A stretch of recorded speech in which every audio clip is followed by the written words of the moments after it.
Hello बच्चों, मैं स्मिता बिजलवान स्वागत करती हूँ आपका आईसीटी वर्चुअल क्लासरूम में। आशा करती हूँ आप सभी स्वस्थ होंगे और अच्छे से अपनी पढ़ाई कर रहे होंगे। बच्चों, आज हम पढ़ने जा रहे हैं क्लास 8 की साइंस। क्लास 8 साइंस में हमारा चैप्टर चल रहा था दहन और ज्वाला। जैसे कि आप जानते हैं, अपने प्रीवियस लेक्चर में हम जो है चैप्टर में काफी आगे बढ़ चुके थे। काफी टॉपिक्स जो है हमने अपने प्रीवियस लेक्चर में कवर कर दिए थे। तो दहन से रिलेटेड यानी कि कंबशन से रिलेटेड जो भी टॉपिक थे वो हमने अपने प्रीवियस लेक्चर में कवर कर दिए थे। सबसे पहले कि दहन क्या होता है, दहन के क्या क्या प्रकार होते हैं, दहन के क्या क्या उदाहरण होते हैं। ठीक, अब दहन के लिए कौन कौन सी जो आवश्यक शर्तें होती है वो क्या होती हैं, दहनशील पदार्थ क्या होते हैं, गैर दहनशील पदार्थ क्या होते हैं। साथ ही हमने पढ़ा कि पूर्ण दहन क्या होता है और अपूर्ण दहन क्या होता है। ठीक, इनके उदाहरण भी हमने पढ़े। फिर हमने पढ़ा कि अगर कहीं पर आग लग जाती है तो उसे कैसे नियंत्रण किया जाता है। तो उसके अलग अलग मेथड्स हमने पढ़े कि पानी से या कार्बन डाइऑक्साइड डाल करके, या फिर जो है जो फायर एक्सटिंग्विशर होता है यानी कि अग्निशामक यंत्र जिसे हम कहते हैं, उसकी मदद से भी जो है हम जो भी आग लगी हुई है उसको नियंत्रित कर सकते हैं। अब वो आग किस तरह की आग है उसे हमें थोड़ा देखना पड़ता है। यानी कि आग यदि अगर किसी जल में लगी है, आग यदि किसी ऐसी वस्तु में लगी है जैसे कागज, पानी, तो उसे जो है जल से उसे नियंत्रित किया जा सकता है। लेकिन आग यदि विद्युत उपकरणों द्वारा लगी हुई है, ठीक, यदि आप किसी तेल द्वारा लगी यानी कि पेट्रोल केरोसिन में लगी हुई, तो उसे जो है पानी से नियंत्रित करना मुश्किल हो जाता है और पानी से नियंत्रित नहीं किया जा सकता। इसीलिए जो है हम अग्निशामक यंत्र का उपयोग करते हैं बच्चों। चलिए, तो यहाँ तक हम पढ़ चुके थे। एक बार आप देख लीजिए कि हमने क्या क्या पढ़ लिया है, उसके बाद जो है हम आगे नया टॉपिक कंटिन्यू करेंगे। चलिए, अपने लास्ट लेक्चर में हमने ज्वाला के बारे में जो है इंट्रोडक्शन ले लिया था। हम पढ़ रहे थे बच्चों ज्वाला की संरचना। ठीक, कि ज्वाला की क्या क्या संरचना होती है। एक बार यहीं से हम जो है अपना टॉपिक यहीं से स्टार्ट करते हैं आज।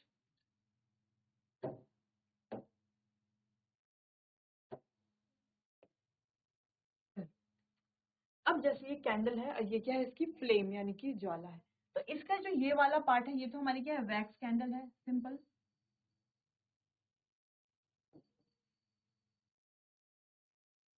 अगली चीज, ये जो सबसे अंदरूनी पार्ट होता है, ठीक है, ये हम कह सकते हैं सबसे इनर मोस्ट पार्ट या सबसे अंदर का पार्ट। ये क्या होता है बच्चों, लीस्ट हॉट होता है, यानी कि सबसे कम गर्म वाला क्षेत्र ये होता है। अब यहाँ पर क्या होता है, ये हमारी इनर मोस्ट जोन है, यानी कि सबसे अंदर की जोन या सबसे अंदर का क्षेत्र, जो कि क्या होता है, सबसे कम गर्म होता है। दूसरी चीज, ये कैसे रंग का होता है, काले रंग का होता है। और यहाँ पर हमें अनबर्न्ड वैक्स वेपर्स दिखेंगे, यानी कि जो मोम है, मोम के कुछ ऐसे भाग दिखेंगे जो जले हुए नहीं होंगे। ठीक, तो ये तो बात हो गई सबसे नीचे वाली जोन की। अब बात कर अब बात करते हैं ये जो सेकंड हमें यहाँ पर दिख रहा है, बीच वाली जोन। अब ये होती है मॉडरेटली हॉट, यानी कि बहुत ज्यादा हॉट भी नहीं होती और बहुत कम भी हॉट नहीं होती। ये होती है मध्यम गर्म वाला क्षेत्र, ठीक है, जो ना तो कम होता है ना तो ज्यादा होता है। कैसे गर्म होता है, मध्यम गर्म क्षेत्र। ठीक, अब ये क्या होता है, इसे हम मिडिल जोन कहते हैं या मध्य भाग हम इसे कह सकते हैं। तो यहाँ पर क्या होता है, पार्शियल कंबशन होता है, यानी कि अपूर्ण दहन होता है। अब इसका जो रंग है बच्चों, वो कैसा होता है, येलो, यानी कि ये कैसे रंग की होती है, पीले रंग की होती है।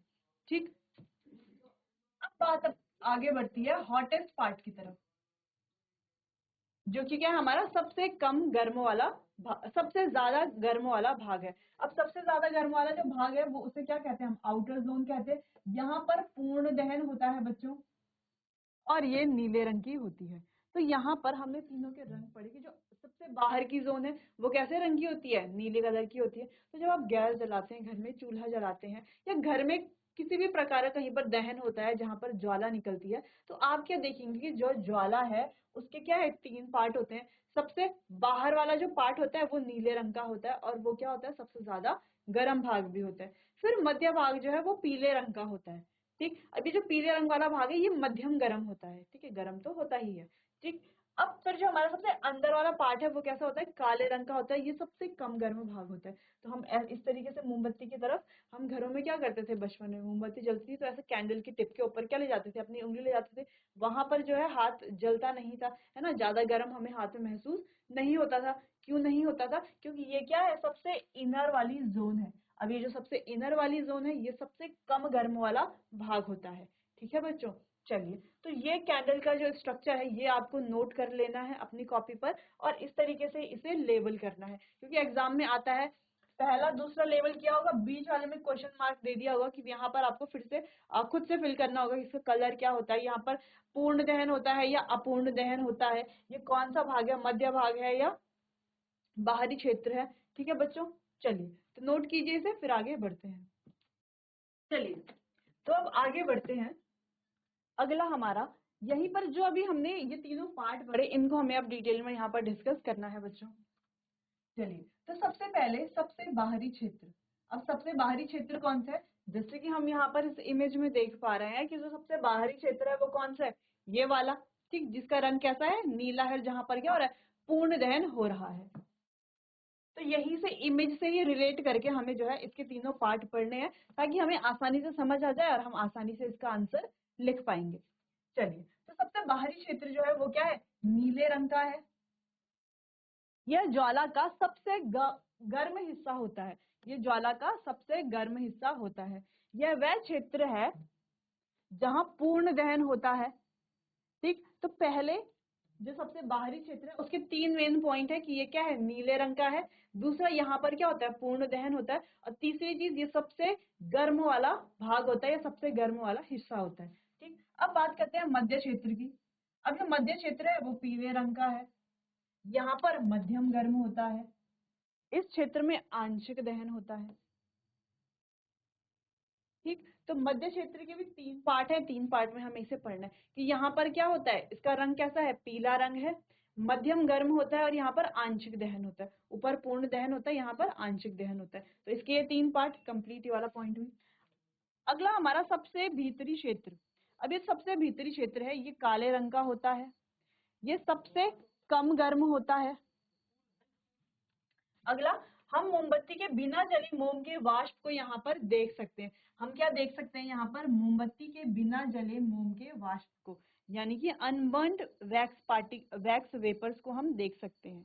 ठीक है, अनबर्न्ड वैक्स वेपर्स यानी कि मोमबत्ती के बिना जले मोम के वाष्प को हम यहाँ पर देख सकते हैं। तो इसके भी तीन पॉइंट, यहाँ पर ये क्या होता है, काले रंग का होता है, सबसे कम गर्म वाला भाग ये होता है, और यहाँ पर हम मोमबत्ती के बिना जले मोम के वाष्प को देख सकते हैं, यानी कि अनबर्न्ड वैक्स वेपर्स को हम यहाँ पर देख सकते हैं बच्चों। तो ये हमारे तीन मेन पॉइंट। ठीक, यानी कि ज्वाला के जो तीन क्षेत्र होते हैं उनको हमने अच्छे से डिटेल में यहाँ पर डिस्कस कर लिया है। तो ये आप नोट कर लीजिए अपनी कॉपी में, जहां पर आप डायग्राम बनाएंगे उसके साथ ही आपको ये नोट कर लेना है। चलिए बच्चों, तो मोमबत्ती यानी कि ज्वाला के बारे में हम जान चुके हैं, जिसको हमने मोमबत्ती की हेल्प से पढ़ लिया है। ठीक है, इसके क्या क्या क्षेत्र होते हैं ये हमने जान लिया। अब ये जानना इसलिए भी जरूरी है क्योंकि फ्लेम तो हमें दिखती रहती है ना, कहीं पर भी दहन होता है तो हमें जो है फ्लेम दिखती रहती है, तो हमें जो है फ्लेम को पहचानना आना चाहिए कि इसके कितने भाग हैं, कितने क्षेत्र हैं, कौन सा वाला पार्ट ज्यादा गर्म होता है, कौन सा वाला पार्ट कम गर्म होता है। ठीक, चलिए इसके और भी रीजन हो सकते हैं, आप याद करने के लिए कोई भी अच्छा सा रीजन समझ सकते हैं। चलिए, मिट्टी का तेल और पिघला हुआ मोम जलने पर वाष्प बन जाता है। चलो तो एक नोट यहाँ पर आपको लिख लेना है कि मिट्टी का जो तेल है और पिघला हुआ मोम है, जलने पर क्या बन जाता है, वाष्प बन जाता है, यानी कि वेपर्स बन जाते हैं। ठीक, लेकिन लकड़ी का कोयला जलने पर ज्वाला उत्पन्न नहीं करती और ना ही वाष्प बनता है। तो जो लकड़ी का कोयला होता है वो जलने पर ना तो ज्वाला उत्पन्न करता है और ना ही वाष्प बनाता है। ठीक, तो ये वाला पॉइंट जो है आपको पूरा नोट कर लेना है बच्चों। तो आगे बढ़ते हैं, सोना और चांदी पिघलाने के लिए सुनार लौ के सबसे बाहरी क्षेत्र में फूंक क्यों मारते हैं। लौ के सबसे बाहरी क्षेत्र में फूंक क्यों मारा जाता है, क्योंकि वो वाला क्षेत्र क्या होता है, सबसे ज्यादा गर्म होता है, इसीलिए। ठीक, चलिए, ज्वाला का सबसे बाहरी क्षेत्र उसका सबसे गर्म हिस्सा होता है, पहला पॉइंट की सबसे गर्म हिस्सा होता है। सोने और चांदी का गलनांक अधिक होता है, अब इनका जो मेल्टिंग पॉइंट है वो क्या होता है, अधिक होता है, इसीलिए सुनार सोने और चांदी को जल्दी पिघलाने के लिए ज्वाला के सबसे बाहरी क्षेत्र में फूंक मारते हैं, इसीलिए क्या करते हैं, उनको जल्दी पिघलाने के लिए। ठीक है, और जैसे कि हम जानते हैं सोना है, चांदी है, इनका जो मेल्टिंग पॉइंट है वो बहुत ज्यादा है। ठीक, तो क्या करेगा सुनार, बार बार जो है उसको बाहरी क्षेत्र में रख करके फूंक मारेगा। ठीक, जिस वजह से ये जो है आसानी से जल्दी जल्दी इनको पिघलाया जा सके। तो ये दो इंपॉर्टेंट पॉइंट है, ये आपको नोट कर लेने हैं बच्चों। चलिए बच्चों, एक और इम्पोर्टेंट पॉइंट हमें यहाँ पर पढ़ना है कि कोयला जब जलता है तो वो फ्लेम नहीं बनाता, यानी कि ज्वाला नहीं बनाता। ठीक, अब जो वो ज्वाला क्यों नहीं बनाता ये तो हमने पढ़ लिया कि ज्वाला नहीं बनाता। ये भी हमने पढ़ लिया कि कुछ जो पदार्थ जो है जब वो जलते हैं तो वो ज्वाला बनाते हैं, कुछ ज्वाला नहीं बनाते।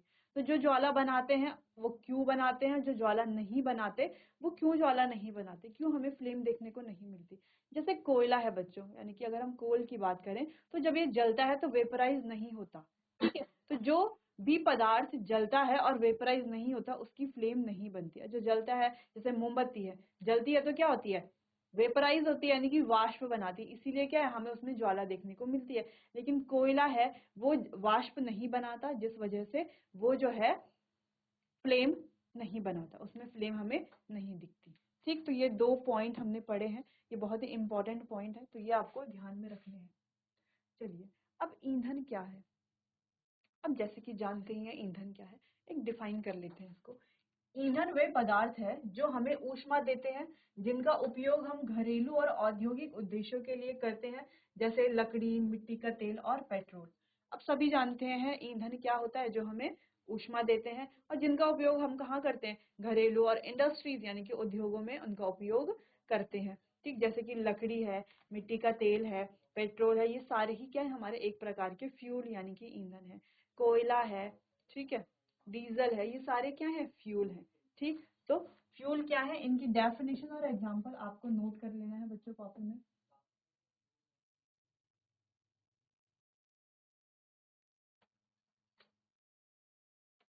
चलिए, तो सिंपल वर्ड्स में हम क्या कह सकते हैं बच्चों की ईंधन वह पदार्थ हैं जिन्हें जलाकर ऊर्जा प्राप्त की जा सकती है। सिंपल, जैसे लकड़ी है, जला करके ऊर्जा प्राप्त करते हैं, एनर्जी प्राप्त होती है, मिट्टी का तेल है, पेट्रोल है, और भी बहुत सारे फ्यूल हमारे पास होते हैं बच्चों। अब ईंधन के प्रकार हम पढ़ लेते हैं। अब हम जानते हैं ईंधन 3 प्रकार के होते हैं। ठोस ईंधन, जैसे कि कोयला है, लकड़ी है, ये क्या है हमारे ठोस ईंधन है। अगला तरल ईंधन, जैसे कि हमारा मिट्टी का तेल है, ठीक, पेट्रोल है, तो ये सारे डीजल है, तो ये सारे ही क्या है हमारे तरल ईंधन या हम कह सकते हैं द्रव ईंधन। अब बात करते हैं गैसीय ईंधन की। गैसीय ईंधन जैसे कि सीएनजी है, नेचुरल गैस यानी कि प्राकृतिक गैस है, एलपीजी है, प्रोपेन है, बायोगैस है, ब्यूटेन है, तो ये सारे क्या है हमारे गैसीय ईंधन है। ठीक, चलिए इन्हें डिटेल में थोड़ा पढ़ते हैं। ठोस ईंधन दहनशील पदार्थ होते हैं जो कमरे के तापमान पर ठोस रहते हैं, यानी कि रूम टेम्परेचर पर भी क्या रहते हैं, ये ठोस रहते हैं। एग्जाम्पल जैसे कि कोयला है, कैम्फर यानी कि कपूर है, लकड़ी या लकड़ी का कोयला है। ठीक, तो ये सारे ही क्या है हमारे ठोस ईंधन होते हैं बच्चों। अब तरल ईंधन की बात करते हैं। वाष्पशील तरल पदार्थ जो दहनशील वाष्प उत्पन्न करते हैं उन्हें तरल ईंधन कहा जाता है, यानी कि दहनशील वाष्प उत्पन्न करने वाले जो होते हैं उन्हें तरल ईंधन कहा जाता है। दूसरी चीज, ये हमारे वाहनों में व्यापक रूप से उपयोग किए जाने वाले ईंधन होते हैं। और व्यापक रूप से ये कहाँ यूज किए जाते हैं, जो हमारे व्हीकल्स होते हैं, वाहन, जैसे कि पेट्रोल है, डीजल है, ठीक, उनमें किए जाते हैं। एग्जाम्पल के लिए पेट्रोल है, कैरोसिन है, कैरोसिन यानी कि मिट्टी का तेल बच्चों, डीजल है। ठीक, तो ये सारे ही क्या है हमारे द्रवीय ईंधन या तरल ईंधन हम इन्हें कह सकते हैं। अगला है गैसीय ईंधन। दहनशील गैसों या दहनशील गैसों के मिश्रण को गैसीय ईंधन कहा जाता है। ठीक, दहनशील गैस और उनके जो मिश्र हो सकते हैं, उनके मिश्रण हो, उन्हें क्या कहा जाता है, दहनशील, सॉरी, उन्हें क्या कहा जाता है, गैसीय ईंधन कहा जाता है। जैसे कि हम बात करते हैं सीएनजी, कंप्रेस्ड नेचुरल गैस, यानी कि संपीड़ित प्राकृतिक गैस, नेचुरल गैस भी हम बोल सकते हैं। ठीक, दूसरी चीज है एलपीजी, यानी कि लिक्विफाइड पेट्रोलियम गैस, तरलीकृत पेट्रोलियम गैस। प्रोपेन है, बायोगैस है, तो ये सारे ही क्या है हमारे गैसीय ईंधन है। तो एग्जाम में आपको लिखने के लिए आ सकता है कि आप एग्जाम्पल लिखिए कि ठोस ईंधन, तरल ईंधन और गैसीय ईंधन का, या आप टेबल बनाइए, या आपको जो है वहां पर बताना है कि कौन सा ईंधन तरल ईंधन है, कौन सा ठोस है और कौन सा गैसीय ईंधन है। ठीक, तो ये एक इम्पोर्टेंट टॉपिक है बच्चों, ये आप नोट कर लीजिए कॉपी में, और एग्जाम्पल आपको 3-4 अच्छे से लिख लेने हैं। चलिए आगे बढ़ते हैं, ईंधन दक्षता के बारे में पढ़ते हैं। अब ईंधन दक्षता, फ्यूल एफिशिएंसी। ठीक, अब किसी ईंधन की ईंधन दक्षता उसके कैलोरी मान पर निर्भर करती है। किस पर निर्भर करती है? कैलोरी मान पर। किसी ईंधन का कैलोरी मान 1 किलोग्राम ईंधन के पूर्ण दहन से उत्पन्न ऊष्मा की मात्रा पर निर्भर करता है। अब किस पर निर्भर करता है? यानी कि 1 केजी फ्यूल जब बर्न होगा तो वो कितनी एनर्जी प्रोड्यूस करेगा, उस पर ये डिपेंड करती है। ठीक, सिंपल हमने क्या कहा कि 1 केजी फ्यूल जब बर्न होगा, यानी कि 1 केजी कोई भी ईंधन जब बर्न होगा, बर्न कैसे होगा? उसका पूर्ण दहन होगा, यानी कि कंप्लीट कंबशन होगा। उस पर जितनी अमाउंट ऑफ एनर्जी प्रोड्यूस होगी उसे ही क्या कहा जाएगा? कैलोरी मान, या हम कहते हैं कैलोरीफिक वैल्यू। कैलोरीफिक वैल्यू हम कहते हैं उसे, उस पर ये निर्भर करेगा। ईंधन के कैलोरी मान को मापने के लिए इस्तेमाल की जाने वाली इकाई है किलो जूल प्रति किलोग्राम। ठीक, तो इसकी जो यूनिट है वो क्या है? किलो जूल पर केजी। ठीक, ये किलो जूल प्रति किलोग्राम जिसे हम कहते हैं। तो हमने सिंपली क्या कहा कि कैलोरीफिक वैल्यू क्या है? एक बार इसको यहाँ पर आप समझ लीजिए कि 1 केजी कोई भी फ्यूल है या हम कहीं ईंधन है, 1 केजी कोई भी ईंधन है, जब उसका क्या होगा? कंप्लीट कंबशन, यानी कि पूर्ण दहन। कैसे होगा? ऑक्सीजन की प्रेजेंस में होगा, है ना? कैसे होगा पूर्ण दहन?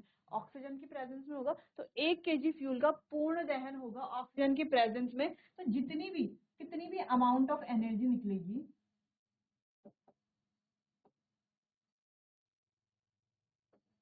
जितनी भी अमाउंट ऑफ एनर्जी निकलेगी वही उसकी क्या होगी बच्चों? कैलोरीफिक कैलोरीफिक वैल्यू होगी। ठीक है, यानी कि 1 केजी फ्यूल जब पूर्ण दहन करेगा ऑक्सीजन के साथ, तो जितनी अमाउंट ऑफ एनर्जी निकलेगी वही उसकी क्या होगी? कैलोरीफिक वैल्यू होगी। तो ये जो कैलोरीफिक वैल्यू है, कैलोरी मान जिसे हम कह रहे हैं, उसे नापने के लिए इसकी जो यूनिट है वो क्या होती है? किलो जूल पर केजी। ठीक, सिंपल। तो यहाँ पर कंफ्यूज नहीं होना है, शब्दों में नहीं घूम जाना है, बस सिंपल सा जो भी हम पढ़ रहे हैं उसको एक इक्वेशन की तरह देखना है कि हाँ यहाँ पर ये लिखा गया, एक इक्वेशन की तरह पढ़ना है, इमेज बना करके पढ़ना है, तो हमें आसानी से समझ में आएगा, कुछ भी इतना टफ नहीं लगेगा बच्चों। तो ये आप नोट कर लीजिए, फिर आगे बढ़ते हैं। चलिए बच्चों, तो कैलोरीफिक वैल्यू तो हम समझ गए। अब अच्छा फ्यूल कौन सा होगा जिसकी कैलोरीफिक वैल्यू क्या होगी? ज्यादा होगी। तो यहाँ पर हमें एक टेबल दी गई है।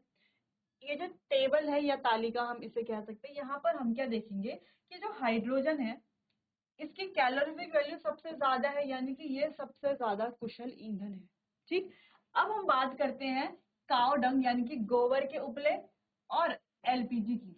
तो अगर हमें कहा जाए कि हमें क्या करना है, 1 गिलास पानी बॉईल करना है, ठीक है, एक गिलास पानी उबालना है, तो हम इन ईंधनों में से कौन सा ईंधन उपयोग करना चाहेंगे? अब आपको स्पेसिफिकली ऑप्शन दिया गया है कि आप गोबर के उपले, लकड़ी या एलपीजी, 3 ईंधनों में से कोई एक आपको उपयोग करना है, या तो गोबर के उपले, या तो लकड़ी, या तो एलपीजी। इन तीनों में से आप किसी ईंधन का उपयोग कर सकते हैं और आपको कम से कम समय में क्या करना है?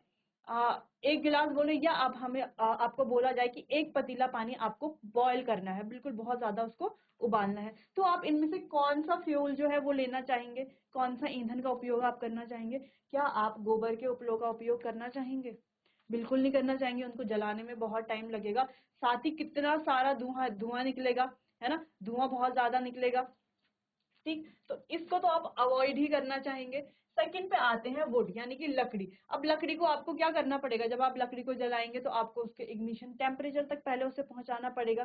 ठीक, उसके बाद जो है आप जलाएंगे, फिर बहुत ज्यादा वहां पर क्या हो जाएगा? बहुत ज्यादा मेस क्रिएट हो जाएगा, साथ ही साथ बहुत ज्यादा धुआं निकलेगा। ठीक, तो बहुत टाइम लगेगा लकड़ी पर भी पानी गर्म करने पे। तो सिंपली अगर आप एलपीजी का यूज करते हैं, सिंपल आपको जलाना है, पतीला रखना है, पानी गर्म करना है, पानी क्या हो जाएगा? बॉयल होने लग जाएगा। जब तक आग जलेगी तब तक पानी आधा बॉयल हो चुका होगा।